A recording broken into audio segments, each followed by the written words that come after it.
Viveu tempos muito difíceis com a propagação do pensamento ariano.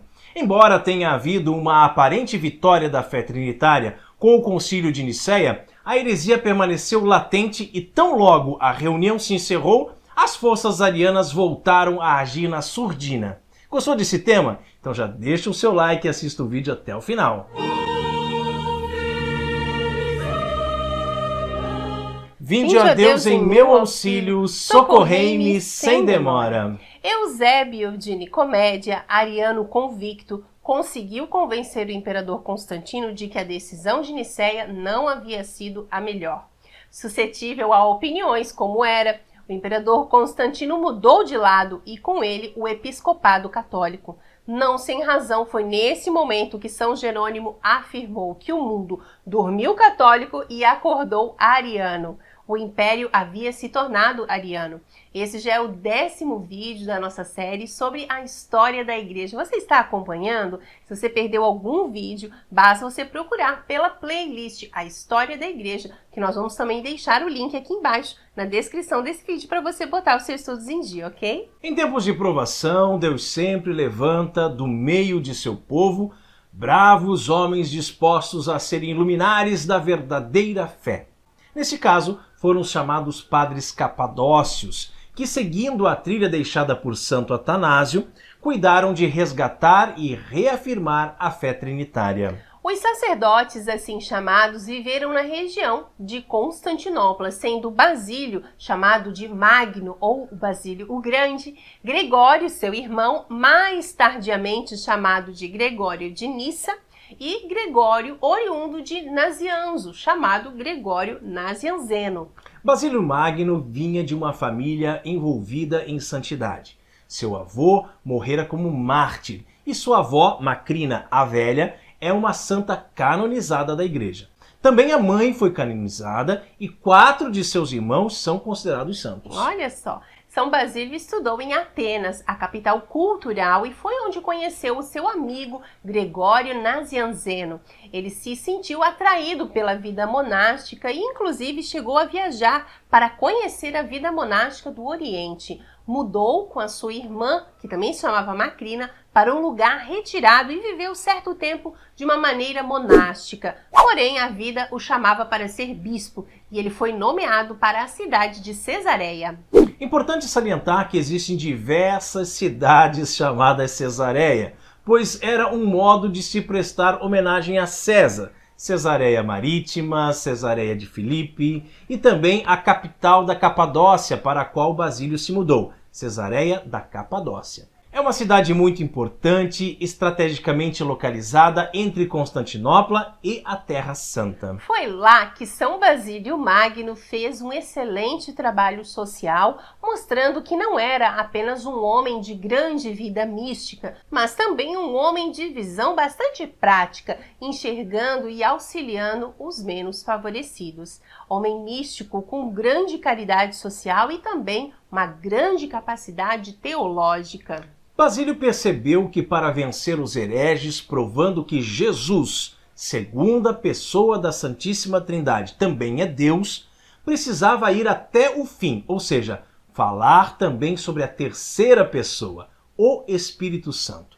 Então ele escreveu a obra De Spiritu Sancto, ou seja, a respeito do Espírito Santo, se empenhando em demonstrar que o Espírito Santo é verdadeiramente Deus e, portanto, pertence à Santíssima Trindade.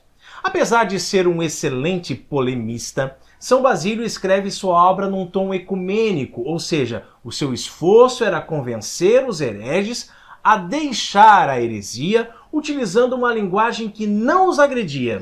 E nós já vimos em alguns vídeos passados que a escolha de certa palavra não bíblica feria a sensibilidade dos arianos e dos semi-arianos. Assim, Basílio usou a linguagem bíblica para explicar e foi essa linguagem adotada por ele que triunfou no Concílio de Constantinopla. Enquanto Basílio Magno era um homem de grande estratégia política, um grande negociador, o seu amigo Gregório de Nazianzo era exatamente o oposto.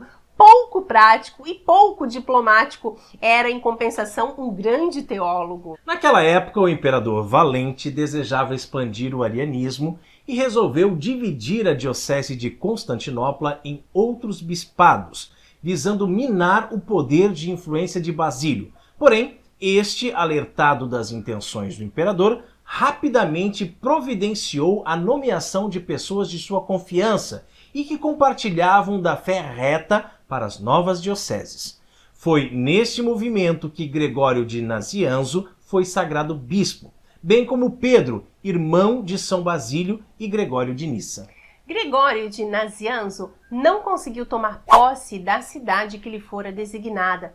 Ao viajar para Sásima, ele foi vítima de uma emboscada dos arianos. Voltou para a casa de seu pai, também bispo, também chamado Gregório, e também de Nazianzo.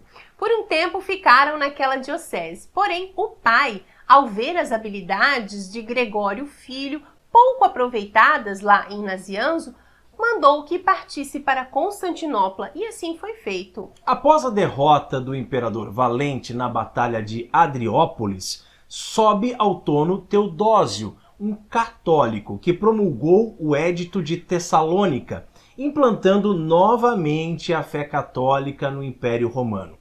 Ao chegar em Constantinopla, notou que uma reviravolta havia ocorrido e aqueles que eram arianos tinham voltado a ser católicos, o que denota a fragilidade da doutrina ariana.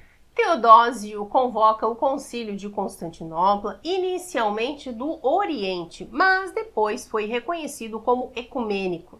Na mesma época foi realizado um concílio equivalente no Ocidente, na região norte da Itália. Os dois concílios atestam a fé católica, claramente dizendo que não somente o Filho é consubstancial ao Pai, portanto é Deus, mas que o Espírito Santo também é Deus. Então o concílio confirmou a argumentação dos padres capadócios. Os arianos radicais, como Aécio e Eunômio, diziam com clareza que o Filho não era Deus, mas somente uma criatura do Pai. Por esse raciocínio, o Espírito Santo, que sempre fora considerado decorrente do Filho, não poderia ser Deus. Para refutar o arianismo, os padres capadócios perceberam que bastava afirmar que o Espírito Santo pertence à Santíssima Trindade. Havia ainda dois grupos que afirmavam a divindade do Filho, porém não aceitavam a do Espírito Santo. Olha só, eram os chamados pneumatômacos ou macedônianos, os quais afirmavam a semelhança do Pai com o Filho, e havia também os trópicos, que afirmavam que o Espírito Santo não podia ser Deus por causa da forma com que a Sagrada Escritura se referia a ele. São Basílio Magno argumentou em sua obra, de modo convincente e ecumênico, acerca da divindade do Espírito Santo, insistindo no uso da linguagem bíblica. Neste aspecto, a abordagem de Basílio era violentamente diferente da de Gregório de Nazianzo, o qual era politicamente incorreto, direto, sem concessões, grosso. Ocorre que quem foi ao concílio de Constantinopla não foi Basílio Magno, mas sim Gregório de Nazianzo e Gregório de Nissa. O concílio deixou uma péssima impressão em Gregório de Nazianzo porque ele percebeu que aqueles bispos lá presentes não tinham virtude suficiente. Quando ele percebeu que o concílio não adotaria a linguagem que ele julgava ser a mais adequada, ele resolveu se retirar. A atitude de Gregório de Nazianzo gerou um grande desconforto, e os bispos, seus adversários, resolveram justificar a saída dele com uma mentira, invocando um cano do Concílio de Nicéia que nunca fora utilizado, proibindo a transferência de diocese para os bispos. Afirmaram que, como ele havia sido nomeado para Sásima, não poderia ter sido transferido para Constantinopla, e então ele foi destituído, colocando outro em seu lugar e continuando o concílio, o qual confirmou o credo constantinopolitano: creio no Espírito Santo, Senhor que dá a vida e que procede do Pai. A parte que continua e do Filho virá depois com a chamada cláusula filioque. O que se vê, portanto, é que venceu a abordagem de São Basílio Magno, ou seja, o uso da linguagem bíblica. O credo de Constantinopla ficará esquecido durante um bom tempo, assim como o Concílio de Nicéia. Eles foram realizados numa época em que não se tinha muita consciência sobre a clareza e o papel de um concílio, não é mesmo? O que virá somente anos mais tarde. A Igreja concluirá que quando um concílio é ecumênico, aceito pela Igreja inteira e pelo Papa, ele se torna uma declaração infalível, pois a Igreja como um todo não pode errar. Contudo, naquela época não havia clareza quanto a isso ainda, tanto que uma das razões pelas quais a Igreja desconversou na aceitação do Concílio de Nicéia foi exatamente pelo fato de ele ser uma novidade. A Igreja cresceu e aos poucos se deu conta de que os concílios são inalteráveis. E, portanto, lá em Calcedônia, em 451, se dirá que a fé dos 381 padres em Nicéia e a fé dos 150 padres em Constantinopla é a fé da Igreja, reconhecendo os dois grandes concílios como sendo definitivos. É o triunfo da fé católica após tantas peripécias, dificuldades e agruras enfrentadas por grandes homens, Santo Atanásio e os padres capadócios. Numa época em que imperadores e poder político estavam a favor da heresia, eles perseveraram e viram triunfar a fé católica. Glória ao Pai, ao Filho e ao Espírito Santo, assim como era no princípio, agora e sempre, por todos os séculos dos séculos. Amém.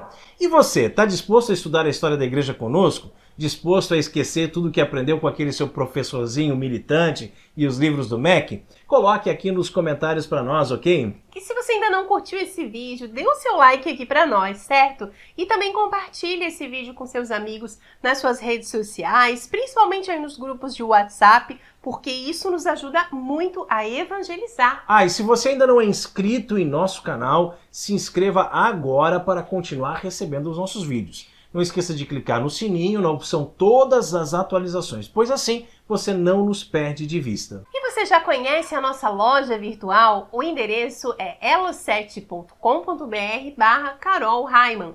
Nós produzimos vários produtos artesanais, tudo feito com muita oração e amor.